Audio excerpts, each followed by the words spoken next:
செய்திக் கதம்பம்.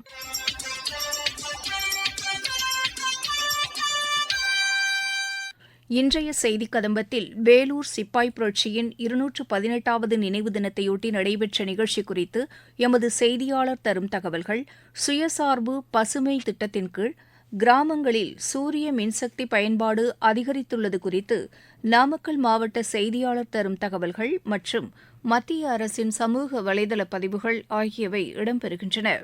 நாட்டின் விடுதலைக்கு வித்திட்ட வேலூர் சிப்பாய் புரட்சியின் 218வது நினைவு தினம் இன்று அனுசரிக்கப்பட்டது. இந்நாளையொட்டி வேலூர் சிப்பாய் புரட்சியின் நினைவு தூணிற்கு மாவட்ட நிர்வாகம் சார்பில் மலர் வளையம் வைத்து அஞ்சலி செலுத்தப்பட்டது. இதுகுறித்து எமது செய்தியாளர் தரும் தகவல் தொகுப்பு. நம் நாட்டின் விடுதலைக்கு வித்திட்ட வேலூர் சிப்பாய் புரட்சியின் 218ஆம் ஆண்டின் நினைவு தினம் இன்று வேலூரில் அனுசரிக்கப்பட்டது. அதனையொட்டி வேலூர் கோட்டை எதிரே உள்ள சிப்பாய் புரட்சியின் நினைவு தூணில் மாவட்ட ஆட்சித்தலைவர் திருமதி சுப்புலட்சுமி மலர் வளையம் வைத்து அஞ்சலி செலுத்தினார். அதனைத் தொடர்ந்து காவல்துறையினர், முன்னாள் இராணுவத்தினர் மற்றும் உள்ளாட்சி அமைப்பு பிரதிநிதிகள், அரசு அதிகாரிகள் உட்பட பலர் மலர் வளையம் வைத்து அஞ்சலி செலுத்தினார்கள். ஆங்கிலேயர் ஆட்சி காலத்தில் 1806ஆம் ஆண்டு ஜூலை 10ஆம் நாள் மദ്രാஸ் படைக்கு தளபதியாக இருந்த சர் ஜான் கிரேட்டிக் என்பவர் வேலூர் கோட்டையில் இருந்த இந்திய சிப்பாய்களுக்கு பல்வேறு அடக்குமுறைகளை கொண்டு வந்தார். அதில் குறிப்பாக ஆங்கிலேயர் மற்றும் இந்திய சிப்பாய்களுக்கு இடையேயான ஊதிய வேறுபாடு, பன்றியின் கொழுப்புகளை கொண்டு துப்பாக்கிகளை சுத்தம் செய்ய வேண்டும், மதக்குறிகளை நெற்றியில் இடக்கூடாது உள்ளிட்ட பல்வேறு அடக்குமுறைகளை கொண்டு வந்ததாக வரலாற்று சான்றுகள் கூறுகின்றன. இதனால் இந்திய சிப்பாய்கள் மன உளைச்சலுக்கு ஆளாக்கப்பட்டனர். அதன் காரணமாக வேலூர் கோட்டையில் 1806ஆம் ஆண்டு ஜூலை 10ஆம் நாள் நள்ளிரவில் ஆங்கிலேய வீரர்களை இந்திய வீரர்கள் சுட்டு கொன்றனர். அப்பொழுது இரு தரப்பினருக்கும் ஏற்பட்ட போரில் 600க்கும் மேற்பட்ட இந்திய வீரர்கள் கொல்லப்பட்டனர்.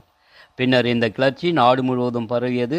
வேலூர் கோட்டையில் ஏற்பட்ட இந்த முதல் சிப்பாய் புரட்சியே நம் நாட்டின் விடுதலைக்கு வித்திட்ட முதல் சம்பவம் என வரலாற்று சான்றுகள் கூறுகின்றன. இச்சம்பவம் நினைவாக வேலூர் கோட்டை எதிரே 1998ஆம் ஆண்டு தமிழக அரசால் நினைவு தூண் அமைக்கப்பட்டு ஆண்டுதோறும் ஜூலை 10ஆம் நாள் அஞ்சலி செலுத்தப்பட்டு வருகிறது. சிப்பாய் புரட்சியின் போது பயன்படுத்தப்பட்ட பீரங்கிகள் மற்றும் போரின் போது பயன்படுத்தப்பட்ட ஆயுதங்கள் ஆகியவை வேலூர் அரசு அருங்காட்சியகத்தில் பொதுமக்களின் பார்வைக்காக வைக்கப்பட்டுள்ளது. இது குறித்து அரசு அருங்காட்சியக காப்பாட்சியர் திரு சிவகுமார் கூறும்போது, 1806ஆம் ஆண்டு வேலூர் கோட்டையில் ஆங்கிலேயருக்கு எதிராக ஒரு புரட்சி நடைபெற்றது. அந்த புரட்சி சிப்பாய் புரட்சி என்று அழைக்கப்படுகிறது. இந்த சிப்பாய் புரட்சி தான் இந்திய சுதந்திர போராட்டத்திற்கு வித்திட்ட ஒரு புரட்சியாக கருதப்படுகிறது. வரலாற்றில் மிக முக்கியத்துவம் வாய்ந்த ஒரு நிகழ்வாக கருதப்படுகிறது. அதைத் தொடர்ந்து ஒவ்வொரு வருடமும் ஜூலை 10ஆம் நாள் சிப்பாய் புரட்சி என்ற ஒரு நிகழ்வானது கோலாகலமாக நம்மளுடைய கோட்டை நகரமான வேலூரில் சிறப்பாக கொண்டாடப்படுகிறது. அதை பொருட்டு நம்முடைய வேலூர் அரசு அருங்காட்சியகத்தில் சிப்பாய் புரட்சியினை நினைவுபடுத்தும் விதமாக கண்காட்சி ஏற்பாடு செய்யப்பட்டுள்ளது. அது மட்டும் இல்லாமல் வேலூர், ராணிப்பேட்டை, திருப்பத்தூர், திருவண்ணாமலை இந்த பகுதிகளில் இந்த போராட்டத்தின் போது பயன்படுத்தப்பட்ட பீரங்கிகள், பீரங்கி குண்டுகள் மற்றும் பல்வேறு விதமான ஆயுதங்கள் நம்முடைய அரசு அருங்காட்சியகத்தில் காட்சிப்படுத்தப்பட்டுள்ளது. மற்றும் நம்முடைய மாவட்டத்தினுடைய கலாச்சாரம், பண்பாடுகளை பிரதிபலிக்கும் விதமாக நம்முடைய அருங்காட்சியகத்தில் பல்வேறு விதமான காட்சி பொருட்கள் காட்சிப்படுத்தப்பட்டுள்ளது. சிப்பாய் புரட்சி குறித்து முன்னாள் இராணுவ வீரர் திரு புருஷோத்தமன் கூறும்பொழுது, ஜூலை 10ஆம் நாள் சிப்பாய் புரட்சி முதல் இந்திய சுதந்திர போராட்டமாக கருதப்படுகிறது.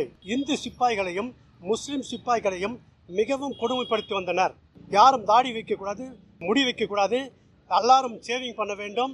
இந்து சோல்ஜர்களை பசுவின் தோலினால் அணியப்பட்ட தொப்பி அணிய வேண்டும் என்றும் இந்து தர்மத்திற்கு எதிர்மாறாக நடந்தனர். இதை மீறுபவர்களை சவுக்கடி கொடுத்து இந்த மாதிரி தண்டனை தந்து வந்தனர். இந்த நேரத்தில் கொதித்து எழுந்த இந்திய சிப்பாய்கள் தருணம் காத்திருந்தனர். அப்போது திப்புவின் மகனுக்கு ஜூலை 9ஆம் தேதி இரவு நிக்கா நடைபெற இருந்தது. திப்பு குடும்பத்தை பராமரிக்க ஆங்கிலேயர்கள் 1000 பணிப்பெண்களை வைத்திருந்தனர். அப்போது அன்று இரவு 1000 பணிப்பெண்கள் போல் இந்திய சிப்பாய்கள் வேடமணிந்து உள்ளே நுழைந்து அங்கு இருந்த வெள்ளை அதிகாரிகளும் கொன்று குவித்து யூனியன் ஜாக் கொடியை இறக்கி திப்புவின் புலிக்கொடியை ஏற்றி ஆரவாரமிட்டனர். இதை ஒற்றர் மூலம் அறிந்த ஆற்காடு ஜெனரல் பெரும் பீரங்கி படை குதிரைப்படையில் வந்து அங்கு இருந்த இந்திய சிப்பாய்களை கொன்று குவித்து சுமார் 800க்கும் மேற்பட்டவர்களை தூக்கிலிட்டு அந்த கணற்றில் வீசி எறிந்தனர். இதுவே இந்தியாவின் முதல் சுதந்திர போராட்டமாக கருதப்பட்டு ஒவ்வொரு ஆண்டும் ஜூலை மாதம் 10ஆம் நாள் மாவட்ட ஆட்சியரின் தலைமைக்கு இந்த அஞ்சலி செலுத்தப்பட்டு வருகிறது. பிரதமரின் சுயசார்பு பசுமை கிராமம் திட்டத்தின் கீழ் நாமக்கல் மாவட்டத்தில் உள்ள 3 கிராமங்களில் சூரிய மின்சக்தி பயன்பாடு அதிகரித்துள்ளது குறித்து எமது செய்தியாளர் வழங்கும் தகவல்கள். வளர்ந்து வரும் புதிய தொழில்நுட்பங்களை பயன்படுத்தி சுற்றுச்சூழலை பாதுகாக்க மத்திய மாநில அரசுகள் பல்வேறு நடவடிக்கைகளை எடுத்து வருகின்றன. பசுமை எரிசக்தி உற்பத்தி மற்றும் பயன்பாட்டிற்கு மத்திய அரசு பல்வேறு திட்டங்களை அறிவித்து செயல்படுத்தி வருகிறது. நாமக்கல் மாவட்டம் எழில்கொஞ்சும் கொல்லிமலைக்கு செல்லும் சாலையில் உள்ள முத்துக்காப்பட்டி கிராமத்தில் பசுமை எரிசக்தியை பயன்படுத்தி குடிநீர் விநியோகம் செய்வதோடு அங்குள்ள அடர் வனத்திற்கு சொட்டு நீர் பாசனமும் இந்த ஊராட்சியின் சார்பில் செய்து வருகின்றனர். ஊராட்சி மன்ற தலைவர் அருள் ராஜேஷ், நாமக்கல்லை சேர்ந்த சுற்றுச்சூழல் கிராமிய வளர்ச்சி நிறுவனம் ஆகியவற்றின் முயற்சியில் இந்த கிராம ஊராட்சியில் கரூர் வைசியா வங்கியின் பெரும் நிறுவன சமூக பொறுப்புணர்வு திட்டத்தின் கீழ் வழங்கப்பட்ட 7,25,000 நிதியினை கொண்டு சூரிய மின்சக்தி பூங்கா அமைக்கப்பட்டுள்ளது. இதிலிருந்து தினந்தோறும் 10 கிலோவாட் மின்சாரம் உற்பத்தி செய்யப்பட்டு அதனை கொண்டு மோட்டார் இயக்கப்பட்டு நிலத்தடி தொட்டிக்கு நீர் கொண்டு செல்லப்படுகிறது. சுமார் 1 லட்சம் லிட்டர் கொள்ளளவு கொண்ட இந்த நிலத்தடி நீர் தொட்டியிலிருந்து மேல்நிலை நீர்த்தேக்க தொட்டிக்கு நீர் கொண்டு செல்லப்பட்டு பொதுமக்களின் பயன்பாட்டிற்காக அந்தந்த தெருக்களில் அமைக்கப்பட்டுள்ள குழாய்கள் மூலம் நீர் வழங்கப்படுகிறது. இவ்வாறு மின்சாரத்தை பயன்படுத்தாமல் சுற்றுச்சூழலுக்கு உகந்த வகையில் சூரிய ஒளியை பயன்படுத்துவதால் முத்துக்காப்பட்டி ஊராட்சிக்கு மின்சார கட்டணம் ஆண்டொன்றுக்கு சுமார் 3 லட்சம் ரூபாய் வரை மீதமாகிறது என்றும் அதனை கொண்டு ஊராட்சிக்கு தேவையான பிற திட்டப்பணிகளை செய்து கொள்வதாகவும் ஊராட்சி மன்ற தலைவர் அருள் ராஜேஷ் கூறுகிறார். நாங்கள் மின்சக்தி இல்லாமல் ஒரு மாற்று எரிசக்தியை தேடி போக வேண்டிய கட்டாயம் எங்களுக்கு இருந்துச்சு. மின்சக்தி பூங்கா எங்களுக்கு வழங்கியிருக்கிறாங்க. இதன் மூலிமா எங்களுக்கு 2 மாதத்துக்கு ஒருக்க எங்களுக்கு 40,000 முதல் 50,000 வரை நிதி எங்களுக்கு மீதியாகுது. மேலும் இந்த கிராம ஊராட்சியில் அமைக்கப்பட்டுள்ள அடர் வனத்தில் சூரிய சக்தியின் மூலம் கிடைக்கும் மின்சாரத்தை கொண்டு சுமார் 1000க்கும் மேற்பட்ட மரக்கன்றுகளுக்கு சொட்டு நீர் பாய்ச்சப்படுகிறது. இதுபோன்ற சுற்றுச்சூழலை மேம்படுத்தும் பணிகளுக்கு முக்கியத்துவம் கொடுத்து பெரும் நிறுவன சமூக பொறுப்புணர்வு திட்டத்தை செயல்படுத்தி வருவதாக கரூர் வைசியா வங்கியின் உதவி பொது மேலாளர் என் வைத்தியநாதன் தெரிவிக்கிறார். போன வருஷம் 20 கோடி இருந்தது, இந்த வருஷம் 30 கோடியா இருக்கும் எங்களுடைய சிஎஸ்ஆர் நிதி. முத்துக்காப்பட்டி 1, நஞ்சையடையார் 1, நாமக்கல் ஆட்கள், அப்புறம் டீகூடலூர் பஞ்சாயத்தில் நாங்கள் பண்ணியிருக்கோம். தில்லை சிவகுமார், நான் ரத்ன சபாபதி சுற்றுச்சூழல் கிராமிய வளர்ச்சி நிறுவனத்தினுடைய இயக்குனராக இருக்கிறோம். பாரத பிரதமர் சூரிய ஒளியில் இயங்குகின்ற பசுமை ஆற்றலை பயன்படுத்துகின்ற கிராமங்களை உருவாக்க வேண்டும், குறிப்பாக தற்சார்பு பசுமை கிராமங்களை உருவாக்க வேண்டும் என்ற வேண்டுகோளின் அடிப்படையிலே பல்வேறு பகுதிகளை செய்து கொண்டிருக்கிறார்கள். நமது நாமக்கல் மாவட்டத்திலே முத்துக்காப்பட்டி, நஞ்சையடையார் கிராமம், டீகூடலூர் கிராமங்களில் இதுபோன்று செய்ய வேண்டும் என்று நமது கேட்டபோது கரூர் வைசியா வங்கியானது அவர்களுடைய சிஎஸ்ஆர் நிதியிலே இது ஒரு முன்னோடி திட்டமாக, முதல் திட்டமாக இந்த முத்துக்காப்பட்டி கிராமத்திற்கும் நஞ்சையடையார் கிராமத்திற்கும் டீகூடலூர் கிராமத்திற்கும் வழங்கினார்கள்.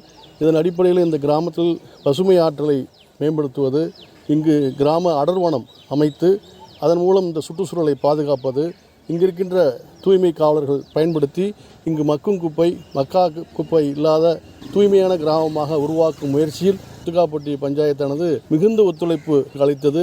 அதன் அடிப்படையிலே இத்திட்டம் வெற்றிகரமாக இப்போது கடந்த 3 மாதங்களாக செயல்பட்டு வருகிறது. மத்திய அரசின் சமூக வலைதள பதிவுகள். ஆஸ்திரியா சென்றுள்ள பிரதமர் திரு நரேந்திர மோடியை வரவேற்கும் வகையில் நமது நாட்டின் வந்தே மாதரம் பாடல் ஆஸ்திரிய நாட்டு இசைக்கலைஞர்களால் வியன்னாவில் இசைக்கப்பட்டது. குடியரசு துணைத் தலைவர் திரு ஜெக்தீப் தங்கரை ராணுவ தலைமை தளபதி ஜெனரல் உபேந்திரா திவேதி இன்று தில்லியில் சந்தித்து பேசினார். பாதுகாப்புத்துறை அமைச்சர் திரு ராஜ்நாத் சிங்கின் பிறந்தநாளையொட்டி தகவல் ஒலிபரப்புத்துறை இணை அமைச்சர் டாக்டர் எல் முருகன் வாழ்த்து தெரிவித்துள்ளார். சிபிஎஸ்இ 3 மற்றும் 6ஆம் வகுப்புகளை தவிர மற்ற அனைத்து வகுப்புகளுக்குமான பாடத்திட்டங்களில் எந்த மாற்றமும் இல்லை என்றும் நடப்பு கல்வியாண்டிலும் அதே பாடப்புத்தகங்களை பயன்படுத்துமாறும் பள்ளிகளுக்கு மத்திய இடைநிலை கல்வி வாரியம் அறிவுறுத்தியுள்ளது. அனைத்து வகுப்புகளுக்குமான 6 NCERT பாடப்புத்தகங்களும் இம்மாத இறுதிக்குள் கிடைக்கும் என்றும் சிபிஎஸ்இ தெரிவித்துள்ளது. நாட்டில் நடப்பு கரீஃப் பருவத்தில் உளுந்து சாகுபடி பரப்பு அதிகரித்துள்ளதன் காரணமாக அதன் விலை குறைந்துள்ளதாக மத்திய அரசு தெரிவித்துள்ளது. சிறார்களுக்கு எதிரான குற்றங்களில் ஈடுபடுவோரை தண்டிக்கும் வகையில் புதிய குற்றவியல் சட்டங்களில் கடுமையான பிரிவுகள் இடம்பெற்றுள்ளன. 18 வயதுக்குட்பட்ட சிறுவர்களை வாங்குவதும் விற்பதும் கொடிய குற்றமாக இதில் வகைப்படுத்தப்பட்டுள்ளது.